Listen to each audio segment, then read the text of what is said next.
truth, uplifting, and positive news for a more progressive society. Tim, what are we trying to bring? Here at The Positive Truth, we're trying to bring awareness, empowerment, inspiration, optimism, and understanding to communities We everywhere. have a wonderful interview for you today. Can you start off by introducing yourself? Sure, yeah. My name is Julie Seiberts. I'm a third-year music education major at the University of Oklahoma. I'm an instrumental musician, so I play the oboe. When I graduate, I hope to do some teaching around the state. Sounds good. What is the oboe? So it's similar to... Oh, I would hate myself for saying this, but it's kind of like a clarinet. I'm sure you know what a clarinet is, right? But the mouthpiece is a little bit different and the instrument is shorter. So if you've ever been to like a symphony concert and the orchestra like tunes, it's always the instrument that tunes everybody else. Nice. If you heard it, you probably would recognize what it is. Nice. Yeah. How long does that take you to master? It's the oboe and the French horn are considered like two of the hardest instruments that you could play. So it takes a really long time to get good at it. It's also one of the most expensive instruments to play just because all the equipment and the reeds and everything, it takes a lot of time to kind of get used to it. But I've been playing since I was in the 6th grade, so oh my gosh, it's going on like 10, 12 years or something. That's impressive. It's kind of crazy. I tried to teach myself how to play the guitar, and that lasted about 2 months. Learning a new instrument can be kind of tricky, but it's always rewarding. It's dedication, though, for sure. So, rumor is you're the first drum major at OU. The first female drum major. First female drum Yeah, major, so right. I apologize. First Right. female drum major. So, why do you think it's taken so long for somebody, like another woman, to become a drum major? Right, so it's kind of funny how this whole process has gone. At first, I thought kind of one thing, and as the process has gone along, because I was drum major this past year, so we were training for my 2nd year as drum major. But at first, I just kind of was like, oh, like it's just like never happened before. But as I've kind of gone through the process, I started to realize a little bit more. Well, it started out as a male role, and that's just kind of how people saw it. So people couldn't really see at first, like, oh, like a female in that role. It was just sort of what people were used to. And then over the years, I think more women started to be not just interested in it, but being able to see themselves in that role, and other people started to be able to see them in that role. Because it's actually voted in by the band. They choose who's going to be the drum major. It's a very long process, but as the years have gone, more women have started to audition, and then when I auditioned and got the position, the final 3 were actually, it was me, one other girl, and then a guy. So odds were it was going to be a female candidate. And then It's awesome. this year again, when we had the audition, it was me, one other girl, and then a male candidate. So odds were in the female favor again, which is kind of cool. I think it's absolutely. especially when you're coming out here to Oklahoma. I'm originally from Virginia, so I grew up a little bit, the culture's a little bit different where I grew up, but so it was kind of cool to come out here and be a part of this kind of progressive thing with the university. Absolutely. Yeah. So, has anybody expressed, like any other woman expressed how you inspired them? They have. When I got the position, I didn't really expect a whole lot. I thought maybe like the OU Daily would contact me, or my grandparents would call and like be excited for me and that kind of thing. But I've had a couple of different high schoolers reach out to me. Like I had a sophomore drum major at a high school in Oklahoma reach out to me over Facebook and just say, hey, I'm not sure if you're going to reply to this, but I think that this is a really cool thing that you're doing, and I want you to know that like I'm looking up to you, and this is a big deal to me, which is just kind of baffling to me because I never really thought of myself that way. There's another girl, she's a trumpet player, and she's in middle school right now, and she's reached out to me the other day. She's like, hey, I just learned how to play tabs on the trumpet, and she sent me a video, and she's like, can you give me any tips on how I can play this a little bit better? Like, I want to be drum major one day, and I just like want anything that you have to offer as far as tips go. So it's cool. And when we did, the spring game is coming up this next month, where it's just Sooners versus Sooners, but when I got to do it last year, it was my first real kind of drum major experience in front of the fans, in front of the band in general. So I was up on the stand conducting tunes, and then this family came up and they had like 4 little girls. They were all under the age of 6, and they all were so excited. And they came up and took a picture with me, and one of the girls looked at her mom and was like, hey mom, like could I be drum major? And she was like, yeah. It was just it just warmed my heart to be able to be a part of something like this. Man, that makes me feel good just listening to that. Oh. So what all does a drum major do? So there's a lot of different responsibilities for the drum major. I think obviously there's the ones that everyone sees during the game. You do the pre-game sequence, so you do the kicks and you do the strut, which is the thing that a lot of people see. You always see pictures of the Pride drum major doing the strut down the field. But so during the games, you're also responsible for keeping up morale and calling out tunes right when the whistle blows and making sure you cut off at the right time, because the band can actually get in trouble and get fined if we play too long or play in moments we're not supposed to. The drum major is also responsible for conducting the halftime show and just kind of like conducting through the game as far as like making sure people understand what's going on. Like, hey, we're going down at this time.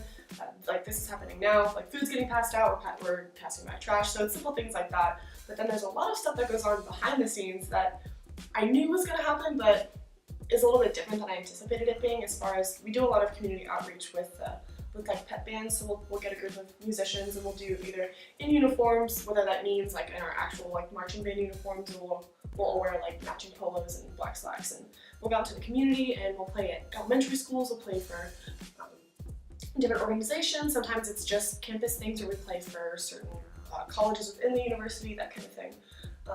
So I'm responsible for getting people to volunteer, not getting people to volunteer, but organizing the people that volunteer for those events and making sure everybody has all the information that they need. We actually are doing a big event tomorrow, which has required a lot of different organization on my part, I think, over this past week. We've kind of very last minute had to put together 3 different bands throughout the day for tomorrow. So it's been a lot of making phone calls and taking my own time and dedicating it towards the organization to make sure that everything kind of goes smoothly. But yeah, so it's a lot of being. That's a lot. It's a lot, but it's mostly being an ambassador for the organization and just representing the organization in the best way that you can. Even if that means maybe I don't get as much sleep as I thought I was going to, or just like taking that extra time out of my day to make sure that like the organization is going to look good. So, how many drum majors are women? Like by percentage, you think? Like overall the universities? It's actually a little bit higher than I think some people would realize, especially that over this past year, a lot of the Big 12 drum majors, I think half, maybe more than half, are females, and a lot of schools have more than one drum major. So the OU is one of the few that only has one drum major and only has one drummer, which is kind of cool because you always say there's only one. But so I mean, this was the first time we've had a female drum major, so I think a lot of other schools, a lot of people were surprised at first, because I don't think people realized that there's never been a female drum major before. So a lot of people were kind of shocked that like, oh my gosh, like this has never happened before.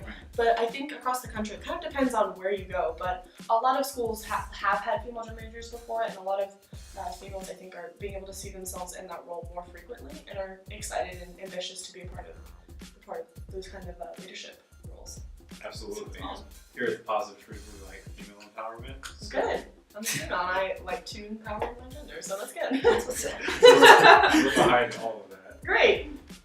Can you tell us about the volunteer work you've done with the band, like the prep stuff? Sure. So I'm a part of Kappa Kappa Psi, which is the honorary band fraternity. We also partner a lot with Tau Beta Sigma, which is the honorary band sorority. But basically the point is we serve the band in ways that we can, so it's small things like helping organize and just kind of making sure everything goes smoothly on away games, helping unload things, helping load things, moving things around, just kind of like we're the go-to if the band needs something to get done with like a mass group of people.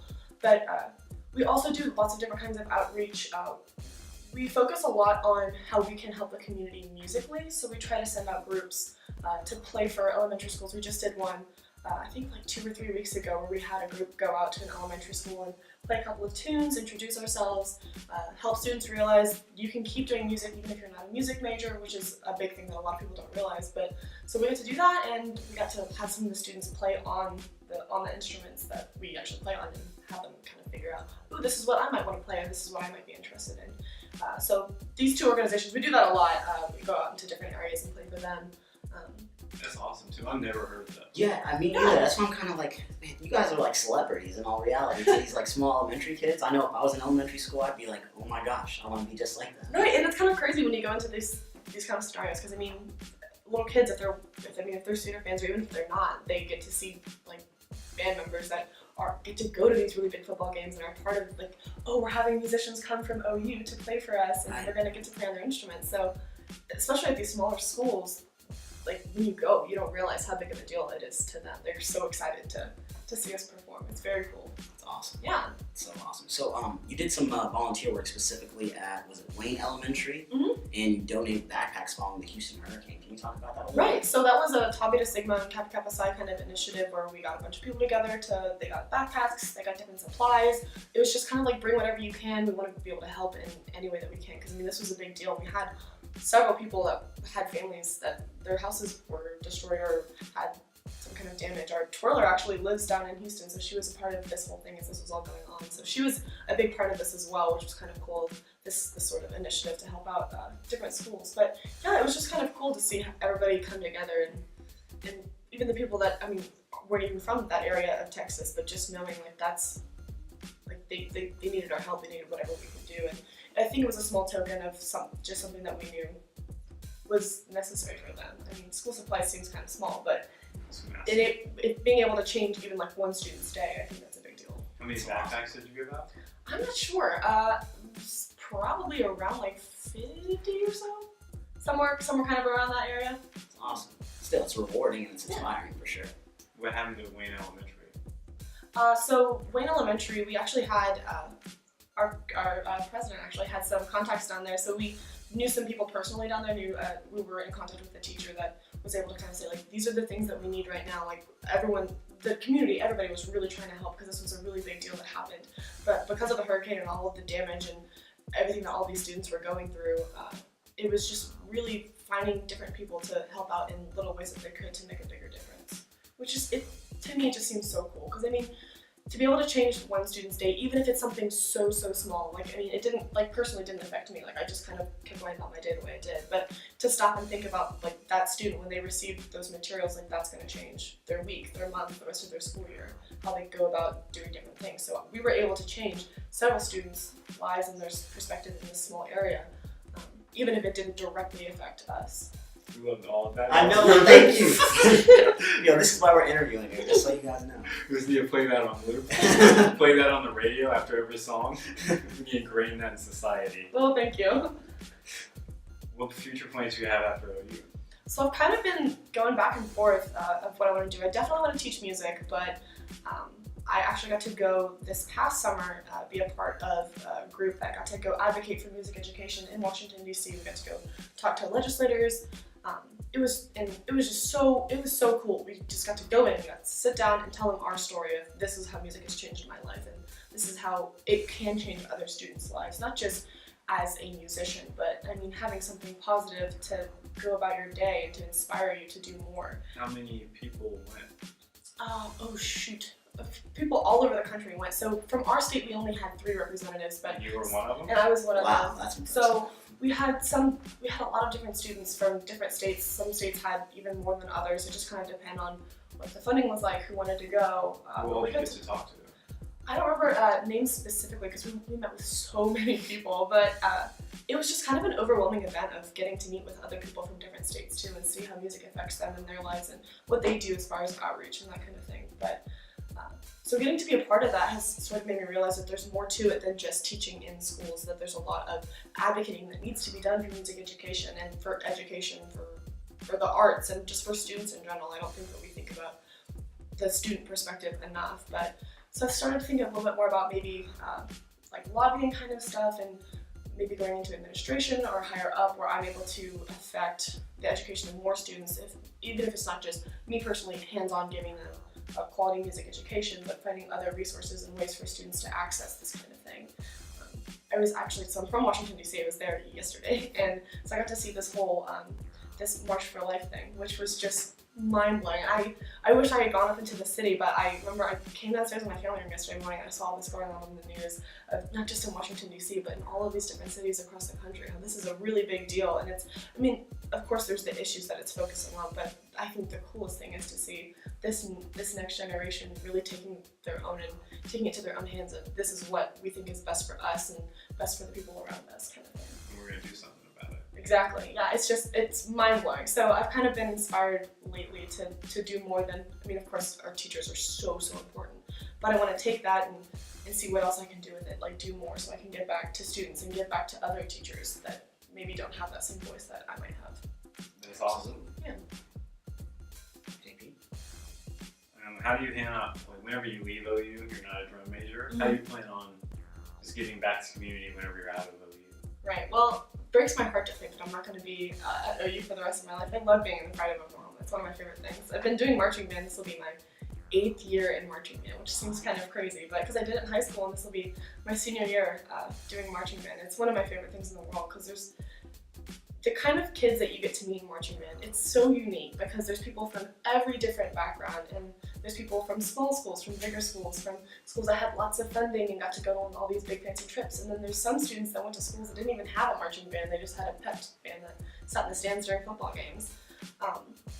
But so We can relate. right. But so like coming from like this so hyper focused, like I get to be in the organization to going to being a little bit outside of guiding other students to want to be a part of these things and to inspire other students to make this a really big part of their life. Whether it's just you do marching band in high school and then that's it. Being able to inspire students is, I mean, that's why I want to do it. My band director changed my life and was a big influence on me in high school because I mean, your music teacher is the only teacher you have for 4 years, so they're the ones that you get to know the best and that get to know you the best. Oh, we like hearing about positive teachers. Right.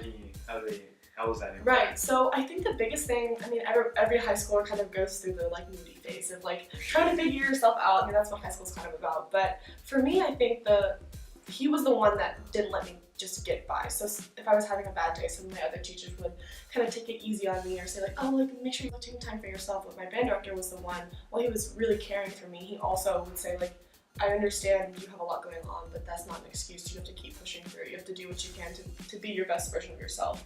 So didn't let me just kind of like sit in and hide from when it got hard. He wanted me to do the best that I could and be the best version of myself. And a lot of my teachers didn't do that. He just had this higher expectation of me at an age where you don't know what to expect of yourself. He believed in you? Oh yeah, for sure. So and even to this day, I'll go back whenever I go home, I go visit him and he talks to me about how excited he is about all these different things that I'm getting to do. And I attribute a lot of what I do back to him. I recently was asked to write an article about what it's like being the drum major for OU, and when I sent it in, they replied and said, hey, this is really great, but 75% of this is about your high school experience. Like, can you talk a little bit more about OU? So I attribute a lot of what I do and like my belief system back to him and what he does. Yeah. That's awesome. Yeah. Great teachers. Almost like they should get paid more. Maybe. Yeah. So is there any way like listeners can support OU Band and all the volunteer stuff you do? Oh goodness, are there ways for them to help out? I mean, honestly, just getting the word out and encouraging people to be a part of this kind of thing. We do a lot of different things on game day, so I think a big thing is just having people come out and hear us play. If you're ever in a situation like, oh, you know what would be really cool for this event is if we had some band people come out and play some instruments. And we do a lot of different events, and we have to turn a couple down just because we are students first, so we have to make sure that our students aren't failing classes because they're going to lots of different events. But a big thing that they can do is just ask for us to come out and see their students or come to their events. Or we do lots of different things, especially over the summer, different opportunities to go out and see them. But I think the biggest thing is get your students in a music class, put an instrument in their hands, see if they want to be a part of this, because it's life-changing. You talk to people that decide to take a semester off from doing marching band or doing music, and they immediately are just like, this is crazy. I can't imagine, like, life without music is just, it's so completely different. That's awesome. Yeah. I think we're done, right? So. yeah, man, this is inspiring. We only have one question, which is my Okay. favorite question. Okay. Do you have a favorite quote? I do have a favorite quote. This is actually from my high school band director, which is, I just Kind of felt like that was gonna happen. So my high school band director used to always say, a goal without a plan is a wish, which kind of has stuck with me, especially through college, of wanting to get to a certain place. And it can be something as simple as, oh, I want an A in this class. Like, are you going to do the work to get there? But then there's other things. I mean, of course, I aspire to do different things after I graduate from college. So it's just thinking, well, like, if I want to get there, I have to figure out how to do it. It's not just going to happen for me. I mean, being the first female drum major didn't just happen for me. I mean, I had to go through a lot of different things in order to get here. My family's from around here, so I kind of knew the program a little bit, but I definitely had to work really, really hard to get to this position. And even now that I'm in the position, I mean, auditioning for it again was so scary because I knew how much I loved it and I knew how much I wanted to be able to keep doing it, but it wasn't just a matter of me just trying again. I had to really make sure I put in that effort and planned out how I was going to get myself to be where I want to be. Awesome. Yeah. Great answer. Thank Great you. Quote, too. Great quote. Well, I think we're done, JP. Thank you for coming on. Thank you so much. It was a pleasure being here and getting to talk to you guys. Awesome. We appreciate what you do in the community. Thank you so much. Good luck next year. Thank you. Keep inspiring. You're doing great. Oh, thank you. I appreciate it. And we're out. Stay positive.